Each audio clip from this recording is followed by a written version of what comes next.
แห่เคยพี่น้องเคยมาหอดพ่อดีตอนที่เฮามาหอดเคยกับมาหอดพ่อดีเลยพี่น้องเห็นบ่พี่น้องอันนั้นคือเจ้าบ่าวหน้าตาดีเลยพี่น้อง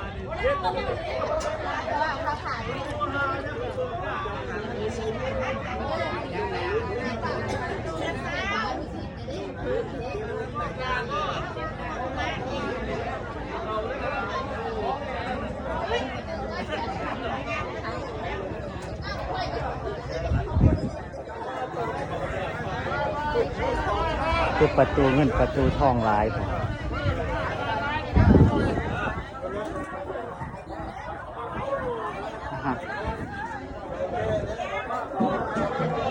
แต่ว่าบ่มีเสียงเพลงพี่น้อง